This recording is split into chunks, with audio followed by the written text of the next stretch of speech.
Welcome to the All Things Circular podcast, your gateway to the circular economy. Hosted by industry experts Victoria Darcy and Rich Bolger. Every episode is proof that circularity isn't just good for the planet. It's a smart business decision. Our mission is simple: to empower, to inform, and to show you how to make the circular economy work for you. Hi, and welcome to the latest episode of All Things Circular. I'm Vic Darcy. And I'm Peter Evans. Well, we've got a treat for you today. We actually have another Brit. Every time Peter and I host, it seems to bring Bristol on, wouldn't we? We've got David Nelson from 3StepIT. Great to obviously meet you all, and thank you for your time today. Very, very much looking forward to this. You are welcome. So we're coming to you live again from Las Vegas, which we were just having this conversation to say I'm exhausted. But hopefully today we're going to have a really good discussion. So, David, why don't you introduce yourself to Robert? Yep, so David Nelson, so I'm Senior Sales Director at 3StepIT, so I'm nearly 2 years into my journey with 3Step, and prior to that I was 12 years at TD Slicks, holding various roles across Europe and the UK. Fantastic. So can you explain to the audience a little bit about what 3Step does, what business you're in, and what was the evolution of the company? So 3StepIT are 28 years old. So we're born from Helsinki in Finland and have over either acquisition or organic growth grown right across the Nordics. So we have facilities in Sweden, Norway and Denmark. And then about 5 years ago, we moved into a joint venture with BNP Paribas, which also gives us facilities in the UK and also in France. And we will sort of move on to our expansion into North America, which is something that we're here to talk about. And also we're very excited. Sure. So what is the core business? So the core business really is a true lifecycle business. So, we are a lifecycle business that also does a little bit of ITAD. So, the business was born from leasing. So again, it's a true circular economy motion. But we're talking here about electronics like laptops? Absolutely. We would class them as kind of core one products. So that would be laptops, desktops, mobiles. We do take back data center equipment as well. But the where the companies come from, that's been where our focus has been on. So these are companies, your clients are typically like large enterprises that have issued laptops to their employees. Absolutely. In the tens of thousands? Or... Yeah. So, we should process around about 1 million units this year across Europe. Then with our North American expansion, and that hopefully gives us even more units. But typically our customers are large enterprise, could be schools, universities. We have two ways of kind of bringing products back into our business. The first way is through our leasing programs, so operational leases where the products come back. We then look to lease the products again and then give the products that come back from those leases a second life. So those are typically 2, 3, 4-year leases. How often do these laptops get refreshed? Yes, it's quite an interesting one kind of coming out of the COVID world. So if we go back probably 5 to 10 years, it was very much a 2 years for mobiles and 3 years for laptops. As we've kind of come out the COVID cycle, people have been holding on to their devices for a little bit longer. So, what we've actually seen is a slightly higher number of years that people are holding on to their laptops. So probably laptops now is around about 3 to 4 years. Okay. So we're still seeing mobiles, keeping with the same trend, but we're also seeing people extend leases as well. So. You're more than happy with your laptop. You still want to keep it, and then actually people are just extending the leases as part of that life cycle. Are you finding customers are looking to 3StepIT for circularity data now to help them with their sustainability credentials, their ESG credentials? Yeah, I think absolutely. So, as we go through this sustainability journey, people are much more aware of the sustainability challenges than maybe they were 8 to 10 years ago. So, partners are looking for reports that we can provide them as part of the service, so they can, understand the impact of giving a product a second life. That's great.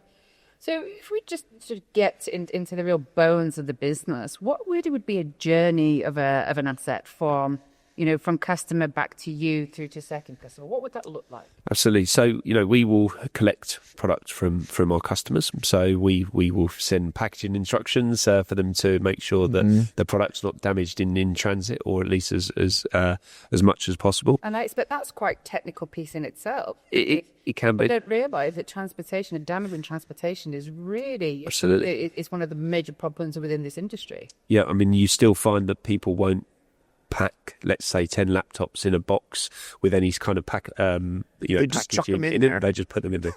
So then, you get that on the other side. They then become annoyed that the product didn't arrive, but in the way that, they packed it. So, sometimes that's something that we have to deal with. So, again, I think it's becoming less, so as people are becoming more savvy and realising they want to achieve as much money, back as part of the deal, they are starting to understand that more. But, But quick question for you, just sort of them, do you think the psychology is different to somebody that's owned an asset versus somebody that's leased an asset? That's a great question. I definitely think so. I think the mentality also can be different between sectors. So, obviously, products we get back from education is often not been beat up a bit. Quite the condition you like, shall we say, to someone who's taken a product from business. I think what we're starting to see is actually products come back in better condition, because a lot of people who are, working from home, their laptop's not moving. They're not putting it in their bag, taking it out. It's not being stolen or lost or broken out, or so in a lot of areas we're seeing the condition come back better. We're also seeing, when people are holding on to the product for longer, then we tend to see a slight difference in the condition. So not being quite as good, where they maybe hold on to it longer. They've maybe stopped caring maybe as much for the laptop. So it's again quite an interesting dynamic, and a lot driven from obviously the COVID situation. So you're actually running the leasing program, or are you just administering the take back program? Well, in terms of our business, so we are administering the lease. Okay. So we own the lease. So you're actually purchasing these laptops, correct? Putting them out to an enterprise over a period of time, and then recalling them, I guess, when they're time to be refreshed. So the majority of those are operational leases. So we will know that we will get the product back at a certain time period, roughly. That becomes very predictable for ourselves. It also helps us support our customers who are looking for predictable amounts of units. So it's a really nice circular motion. So again, we do a little bit of ITAD, or what maybe people would class as buyback, but the majority of our business is the leasing program. So do you do repairs during the lease period as well? Not during the lease period. So we do repairs when they come back into our business. Again, we want to try and give products a second life. Mm-hmm. That's very much our focus. We also don't want to use third-party parts. We want to use genuine manufacturers' parts. So often, let's say we have two iPhones that we can't sell, and actually the parts are good in both iPhones. We will often use parts from one of the iPhones and interesting. The second iPhone. So we still give that product a second life, and we've been as sustainable as possible through that motion. So again, we're very lucky with the steadiness of the products that comes back, that generally those items that are ready for repair, we know we'll get some more at some point within those sales cycles. So are you finding there has been a change in demand for projects to be accepted, those that are on their second life? I think with the economic challenges that are in the world at the moment, I think the fact that maybe technology isn't increasing at a rate that really interests a lot of people. I think maybe AI will have a different impact in that. but we're seeing people a lot more receptive to second-hand devices. So, they're much more comfortable now buying second-hand devices online or through a marketplace or through a trusted reseller than maybe they would have been 10 years ago. There's obviously standards that everybody works to ensure that the products are data wiped, they're cleansed, and they're made ready for sale in a suitable condition that suits the customers. So how do you find that second customer? Do you have marketplaces that you run, or do you rely on third-party marketplaces? A bit of both. Okay. So we have a very much an omni-channel approach to sales. So, we realise that customers have different demands. So some customers want to buy the maybe slightly more damaged products because their value add is actually reprinting keyboards. It could be, making the product good and ready for sale. We have some customers who want to buy in single units. So we have some operator partners who very much want the single boxed units in a certain way. And then we also sell some products on marketplaces via some of our partners as well. Very good. So in terms of the asset on its way to you, we come from this world, so we understand it. But what our listeners and what some customers maybe don't understand, and you can to data, is no one product is the same. No. How do you deal with that? I think there's a lot of experience. I think that we have a very streamlined operations and production process now for when the product comes in. But I agree. We see different conditions of products. We see different types of products, but we've now over the years worked the operations to then support those processes. But we still ensure that we data wipe, we cleanse all the products that comes into our business. Our commitments to our customers is that we touch every laptop that comes in, and with the use of Blanco, we have a trusted partner in the background that can offer the certificates for our customers to give them the peace of mind that we are data wiping and we are following the process. So these products are going to Blanco, or they're coming to your facility, or both? They're coming to our facility, and we use the Blanco software to be able to data wipe and then cleanse the product. But you've also invested recently in some AI-driven tech. Yep. Do you want to tell our listeners a little bit about that? Because it's really quite cool. Absolutely. I mean, it's obviously AI is the buzzword for everyone, and how you use that. I think, very much our view is that it's to help with efficiencies. It's not necessarily to replace jobs. I think the AI tools that you mentioned has been a huge investment, not only in monetary investment, but also in time, because we need to teach the AI robots, or the AI function that we have to recognise our own grading. So, as I'm sure everyone has a slightly different view on grading, and the human eye, one person might see is a B, so one person might see as a C. So again, our commitment for our customers is using our AI tool, which can grade the device in a matter of seconds. We can give our customers the confidence that the products and the grades will be the same in either any of our warehouse, and there's no human intervention that may see one as a B or one as a C, for example. Gotcha. So these are cameras, largely, that are doing this, and then how do they? Is it basically taking photos of each side of the device? Yep. So obviously it doesn't do anything that's functional within the device. It's very much the cosmetic side of the piece, and it's the end of the grading process. So the products have already been data wiped and cleansed, and then it's the final step of the grading. You already know they're functional before you do this piece. Yeah. So then again, the key thing is that we provide our customers with consistency. So we want. If our customers were to buy from our Swedish warehouse or our Finnish warehouse, we want them to have the same experience. We want the Bs to be the same in Sweden as the same as in Finland. So it's been kind of 12 months of teaching our AI tool our own grading and what we see. So it hasn't been an easy road, maybe, that we would hope to be, but over the time, we've actually then been able to teach it to recognise our grading.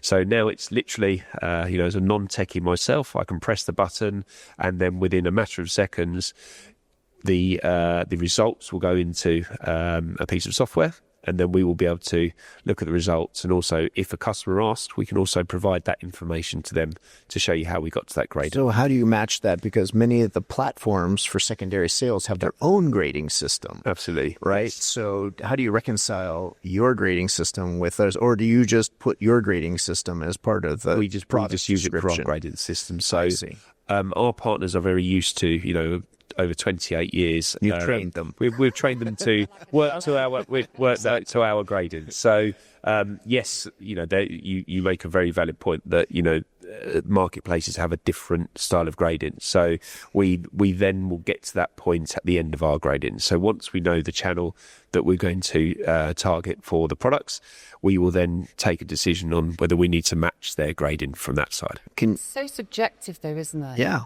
it is. Because to your point, Peter, if you're grading it one way and one of the marketplaces grading it another, and about a third is another, as a consumer, it's difficult to know what you're going to get. Well, and also different markets are looking for different grades. Absolutely. So where are some of these laptops going in terms of resale markets? Resale, so 96% of our products that come into Europe end up back into Europe. So, we try to...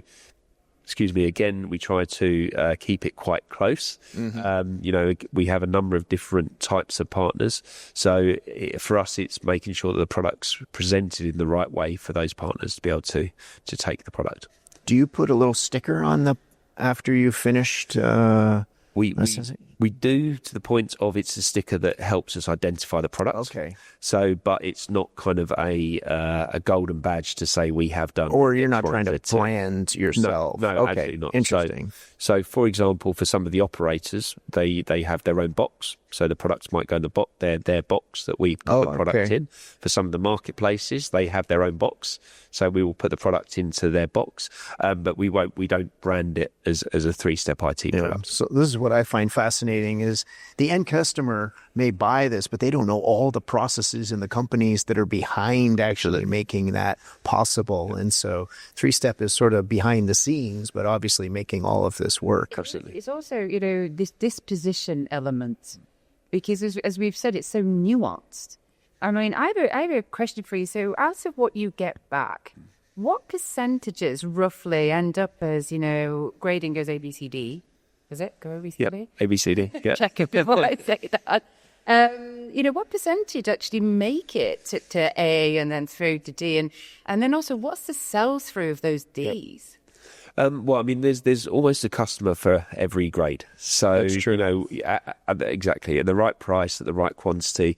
In terms of the amount of products we give a second life is we've for the last 10 years had over 90% of products which we've been able to give them a second life. So very small amounts will go into repair or go into e-waste. So obviously, we want to give products a second life. So we want to ensure that they get a second home. So the percentages can differ between countries. It can differ between product sets. It's and sometimes over the last couple of years, it's differed if people have held on to the products for longer, or if they've given them up a shortened time period. So you've kind of got all of those nuances. So not to not answer your question, but it's quite difficult to give you a factual answer because it can change almost every week. But gotcha. Our key focus is to give our products a second life. That's the so key focus for us. We hear that you've moved into and are exploring the North America market. Tell us a little bit about sort of what prompted that and where are you on that journey? Absolutely. So, we are quite a bit into it, although we're still fairly new into the space. I think, we have a great 28 years of experience of how to set these businesses, up in a country. Our warehouse in Phoenix has just come online. Mm-hmm. So we now have the administrative team and the sales team in place. The majority of that team has vast experience in both the American market and also the ITAD space. So we've been able to get up and running very, very quickly. So we are ahead of projections for the first 6 months, which is fantastic. So I don't have anything to do with it, but thank you. But, and we're trying to work out how we work, as a business, because obviously this business has always been very European focused. So we now have, different elements to that. And obviously the size of the American market is pretty big. And you're going after similar types of customers, large enterprises. Absolutely. Yep. So we're literally bringing our model to America and also to Canada. So by the end of this year, we should have our Canadian facility up and running. Okay. And we will also be looking at a second American facility in the new year as well. So we'll often hear this idea that Europe's way ahead on circularity. Do you actually find that the U.S. companies are behind and they need a lot of educating, or are you finding that they actually see this as a real value proposition? And absolutely. I mean, I would disagree with that comment a little bit, because actually we see that, and again, I think maybe the Europeans were a little bit ahead to start with. There's been some countries such as France who have put in various legislation to help drive the adoption of the second-hand product. But the market is starting to become mature in America. Mm-hmm. I very much think that they will catch up quicker. But actually, again, the amount of products we're now seeing available for either a take back or products that are coming back at the end of the lease makes it a very exciting proposition for us. So this morning in the sessions, there was a lot of discussion about partnerships and the value of partnerships. I was wondering if you could share kind of what your partnership strategy is, and are you looking for partners, or are you going to go it alone when you come over here? I mean, we're always looking for different partners at different areas of our business. So, I mean, for how we're setting up in America, we are very much, it's a 3-step IT proposition, and we're expanding as 3-step. However, we will also have leasing partners that we are in discussions with at the moment to help support our leasing offering. We will need partners to sell to. I'm sorry, is that on the financing side? It is correct, okay. Yeah. So a lot of the leasing partners that we have in Europe, we don't translate to America. So we need to find a separate partner on that side. But we have kind of the basis. We have the operations, the productions that we're almost kind of taking from one area and putting it into another area with some slight nuances, because obviously every country has different rules, challenges and everything else. Sure. But one of our key partnerships is with BNP Paribas. So in 2019, 3Step and BNP Paribas moved into a joint venture. That very much helps us open up Western Europe, and that's been growing steadily since 2019. So that's a very important partnership for us. Yeah, I also think, it helps explain why this model really should be almost top of mind for CFOs, or top of mind for chief circularity officers or chief sustainability officers, because it really does help answer some of their issues. Absolutely, yeah. And I think I couldn't agree more. I think, again, as people who in general have become more educated in this space, obviously we all work in this sector, so we know it very well. But, I think that the general public, sorry for that phrase, but the general public are getting a lot more educated on the value in the second-hand devices. So again, if I go back 10 years when I was talking to some partners about the value in the second-hand product, they didn't think there was any value in it. They just put it right. It was, and that's those type of conversations started, I think, where we got to, and with legislation coming in and the need to act more responsibly. I think that's maybe not been as quick as we'd all like in this industry, but actually it's really helped that move. But so, are there ways to incentivize?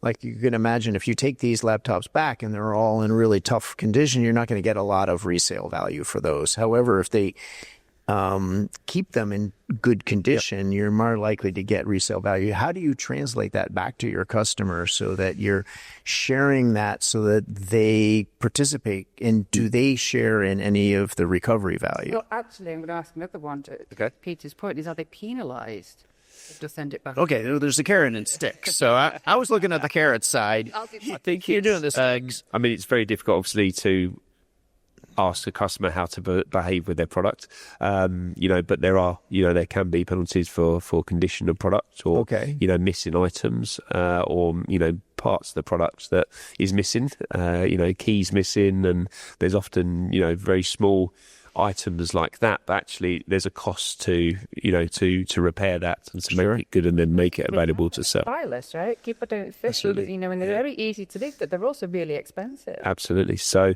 but again, a lot of our partners, that's their value add. So they want that keyboard without a key because they can replace it. They can. I see. On the buy side, absolutely. Yeah. Afterwards. So, okay. Interesting. So then that's a lot of value to that partner. So of actually getting that equipment. That comes down to the disposition again, because if you can turn around and say to that partner, here's 20 items all with keys missing, they know what's in that equipment. Yep. They know what to have ready to refurbish them, which actually cuts time and process and that. Or they'll only buy those laptops because they have the capability to fix them. Yeah. And I think, if you look at the repair space generally, it's a very tough space for repairers because, if you need to buy parts, what do you buy? You have no idea. Right. Their laptop might come with a Q missing or a D missing, and then because there's so many different vendors and so many different types of products, then where does that purchasing of parts Have you ever seen stop? a bill of materials for a laptop? There's tens and tens and it's incredible. tons of Yeah. So that's why a lot of businesses either have repair as part of their business or they struggle because, it's very challenging to turn that into responsibility. Right? You want it functional, but you can repair a screen. Absolutely. I mean, it's quite interesting. So we speak a little bit about the upcoming cessation support for Windows 10. Yep. And that's coming, I think, October 15th.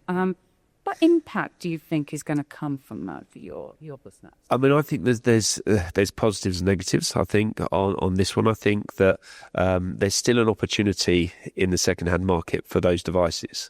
Obviously, those devices will become defunct over time. If we look at previous Windows upgrades, they always take a lot longer than everybody thinks that they will take. So again, that has good and bad connotations. So hopefully the people look to upgrade and want to buy products. There'll still be demographics who will still be interested in these products.